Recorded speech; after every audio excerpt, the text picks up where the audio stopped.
When George Washington defended his country, without him, you can imagine what the world would look like. Guess what?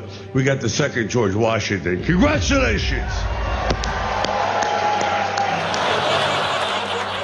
I guess those punches Rocky took to the head were real after all. George Washington was the father of our country. Donald Trump is the father of Eric. Big difference there. The family, Stallone, and Tulsa King in what should have been a big night for fans. Stallone doesn't do late-night TV often, so this was supposed to be a rare treat. But instead of rolling out the red carpet, the host reportedly pressured ABC to cancel the booking. Why? Because Stallone's political views didn't align with the host's progressive agenda. And instead of keeping it professional, the cancellation turned into a personal jab during a live segment. Mocking Stallone's beliefs and legacy, big mistake, fans were furious and social media erupted in outrage. #cancel Kimmel and #respect Stallone trended for hours as viewers slammed the late-night host for crossing the line. Disrespecting Stallone is an end in your career, one tweet read, and it seems they weren't wrong.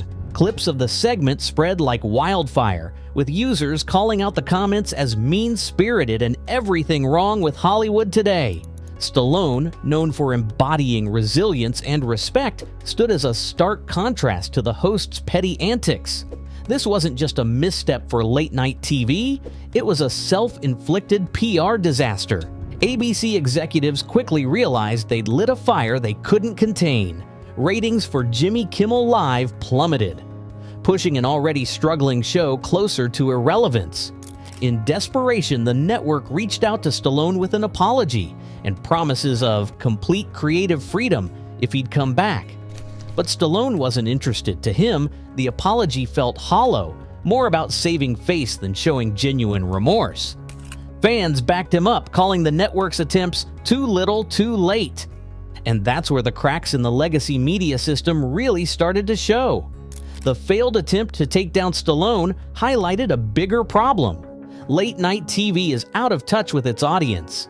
Instead of delivering laughs, hosts double down on divisive political commentary, alienating viewers who just want to unwind after a long day. It's a far cry from the golden age of late-night entertainment. Even competitors like Jimmy Fallon, who lean into lighthearted games and musical bits, are struggling to hold on to an audience. Yet some seem determined to run their shows like soapboxes, a choice that's costing them dearly. Meanwhile, Stallone is thriving. Unlike these hosts, he's embraced platforms that value authenticity and real conversations. Shows like The Joe Rogan Experience and The Greg Gutfeld Show are now his go-to venues, drawing millions of viewers who are tired of Hollywood's scripted nonsense. These platforms let Stallone be himself. No producers whispering in his ear, no canned laughter, just unfiltered dialogue. And the numbers speak for themselves. Rogan's podcast dominates digital media, regularly outperforming traditional TV in viewership. Gutfeld, once a niche comedian, now pulls higher ratings on Fox. Stallone's pivot to these platforms isn't just a career move, it's a statement. He's proving that Hollywood's gatekeepers are no longer in control. Stallone isn't alone in this shift. Other stars like Zachary Levi and James Woods have also called out Hollywood's obsession with politics over storytelling. Levi recently criticized the industry for stifling creativity, while Woods has stepped away entirely, refusing to play by Hollywood's outdated rules. These moves resonate with audiences who are hungry for genuine, unfiltered content. Why sit through a preachy monologue on network TV when you can get raw, real conversations on a podcast? This isn't just about Stallone or late-night hosts, it's about the changing landscape of entertainment. Younger audiences have ditched traditional media for platforms like YouTube, TikTok, and Spotify. Late-night TV, once a cultural staple, now feels like a relic of a bygone era, and incidents like the Stallone cancellation only accelerate its decline. Disney, which owns ABC, is reportedly rethinking the future of the show as ratings continue to nosedive. With contracts expiring in 2026, the search for a younger, less polarizing host may already be underway. But will it be enough to save the format? Unlikely. This story serves as a wake-up call for Hollywood. Audiences don't want lectures, they want entertainment. They're tired of the same old political pandering and manufactured outrage. Stars who prioritize respect and authenticity are carving out a new path, one that doesn't rely on Hollywood's outdated playbook. The message is clear: evolve or become irrelevant. And as Kimmel's star continues to fade, a legacy like this only grows stronger. It's a knockout punch Hollywood won't soon forget. The early years of this iconic actor paint a picture that's as rugged as his famous characters. Born on July 6, 1946, in Hell's Kitchen, New York City, his entrance into the world was nothing short of chaotic. Forceps used during his birth damaged a nerve, leaving part of his face paralyzed. It's ironic that what could have been a lifelong disadvantage ended up making him unmistakably unique. But the world wasn't exactly welcoming to someone who looked and sounded different, and his childhood quickly became a battlefield. His parents, Frank, an Italian immigrant hairdresser, and Jackie, a French-German astrologer, were as mismatched as oil and water. Their constant fighting filled the household with tension. When they divorced, the 9-year-old boy was shuttled between his father in Washington, D.C., and later his mother in Philadelphia. Let's just say stability wasn't in the cards for this future star. By the time he was 15, he had already tasted enough family drama to last a lifetime, but it was also shaping him into the scrappy fighter we'd see on screen. School didn't offer much refuge. His rebellious streak ensured he got kicked out of multiple schools. His academic record was abysmal, but does anyone really care about grades when they're dreaming of bigger things? He was bullied for his slurred speech and drooping face, but instead of breaking him, it sparked his interest in bodybuilding and acting. He wasn't going to let anyone decide his worth. After high school, he took a leap of faith and attended the American College of Switzerland. Studying drama there was his first real step toward escaping the life he'd known. He later returned to the U.S. and enrolled at the University of Miami, but dropped out to pursue acting full-time. Critics would have called it reckless, but to him, it was necessary. Landing in New York, his dream clashed with reality. He worked odd jobs, zoo cleaner, theater usher, to make ends meet. Desperation reached its peak when he took a role in a softcore adult film, The Party at Kitty and Studs. Was it a low point? Sure, but let's not pretend the world is built on moral high ground. He himself said it was either that or starve, and when you're homeless, survival trumps dignity. Auditions led nowhere for years. Hollywood wasn't interested in a guy with a crooked smile and slurred speech, but he wasn't about to beg for acceptance. Instead, he began writing, a move that would change everything. His roles in minor films like Bananas and Clute kept him afloat, but they weren't career makers. He also performed in an off-Broadway play, Score, but it barely made a dent in his aspirations. Then came The Lords of Flatbush in 1974. His performance as a tough Brooklyn youth finally gave people a glimpse of what he could do. It was a step forward, but not the leap he needed. That leap came when he penned the screenplay for Rocky. Inspired by the gritty determination of underdog boxer Chuck Wepner, he wrote the script in just a few days. When producers offered to buy it but refused to let him star, he stood his ground. He was broke, but he'd rather gamble everything than sell out. It was the ultimate risk, but it paid off. Rocky became a sensation, winning Best Picture at the 1976 Academy Awards and launching him into superstardom. Suddenly, the kid with the paralyzed face and troubled childhood was the face of resilience and grit. It's the kind of story Hollywood loves to sell but rarely lives. His early life wasn't just about overcoming adversity, it was about rejecting every expectation and rewriting the rules. He wasn't polished, he wasn't privileged, and he certainly wasn't coddled. But maybe that's why he resonates. In a world that's obsessed with appearances and perfection, his imperfections became his armor. And let's not sugarcoat it. If he'd followed the conventional path, we wouldn't even be talking about him today. Before we dive deeper, one thing's clear. This isn't a story about luck. It's about fighting for your place in a world that'd rather see you fail. Jimmy Kimmel's early life is the kind of story that's practically dripping with the American dream branding. Except, let's be honest, it's not quite as shiny as it's made out to be. Born James Christian Kimmel on November 13, 1967 in Brooklyn, New York, his upbringing was a mix of middle-class Catholic traditions and what can only be described as a working-class grind. His father, James John Kimmel, spent his days climbing the corporate ladder at companies like American Express and IBM, while his mother, Joan, played the role of a homemaker with Italian flair. It's a setup straight out of a Norman Rockwell painting, if you conveniently ignore the backdrop of Brooklyn in the late 60s. By the time he was 9, the family swapped the concrete jungle of New York for the neon glow of Las Vegas. A bold move? Sure, but not exactly glamorous. Vegas might have its bright lights and high-rolling reputation, but for him, it was just a dusty desert town with a high school, Ed W. Clark High, where he first started playing around with the idea of broadcasting. Let's pause for a moment. Radio broadcasting? In high school? While other kids were flipping burgers or sneaking cigarettes behind the bleachers, he was honing his on-air banter. This wasn't ambition, this was obsession. His early college years were, let's say, non-traditional. After dabbling at the University of Nevada, Las Vegas, for a hot second, he moved on to Arizona State University. Neither school saw him graduate. Instead, he plunged headfirst into the radio world, a career path known for its instability and notoriously low pay. In 1989, he landed his first paid gig in Seattle as co-host of The Me and Him Show. The results? Let's just say it wasn't smooth sailing. Between on-air stunts that alienated advertisers and frequent firings, his career could have easily been a cautionary tale. But here's the kicker. He wasn't deterred. If anything, the setbacks seemed to fuel him. Fast forward to his time in Los Angeles at KROQ-FM, where he spent 5 years as Jimmy the Sports Guy on the Kevin and Bean Show. This is where things started clicking.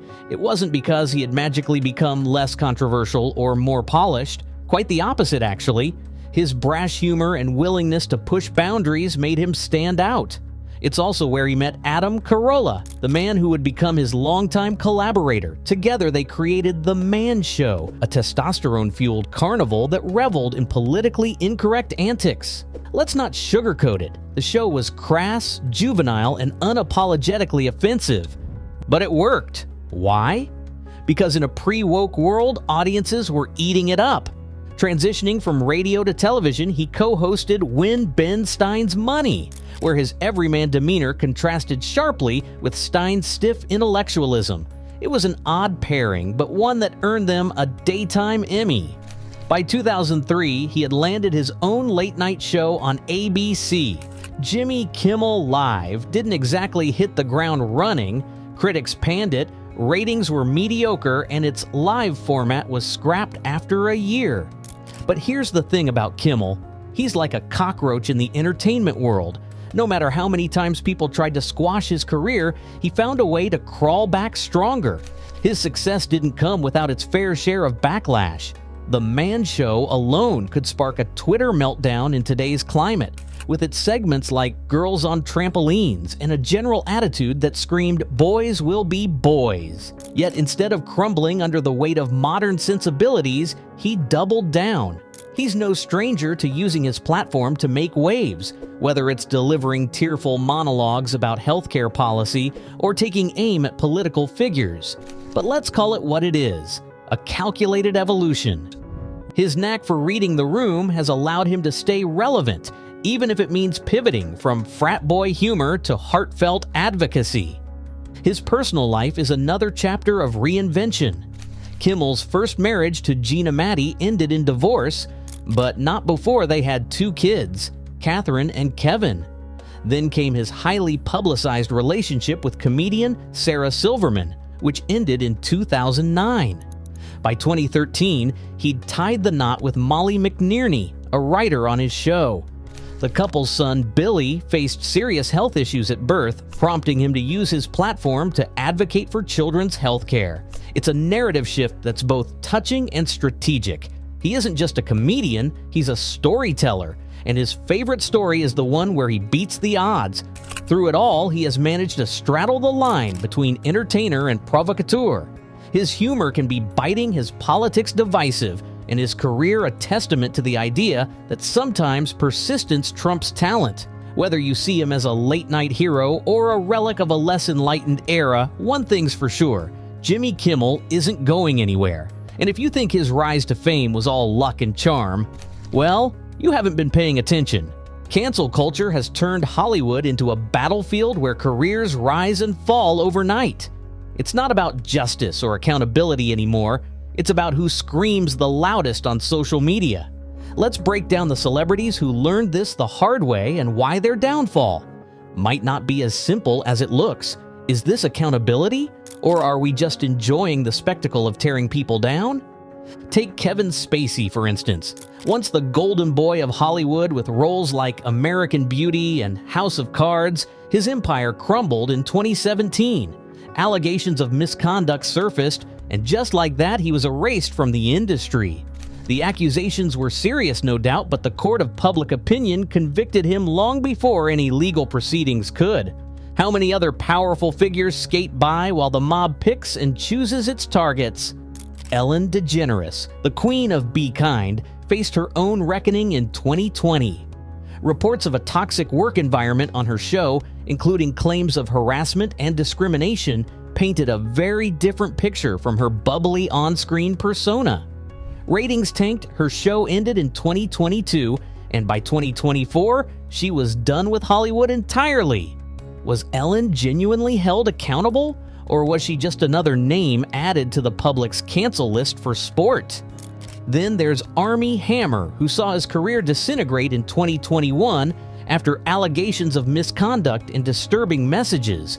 The internet exploded with outrage, and soon he was dropped from projects left and right.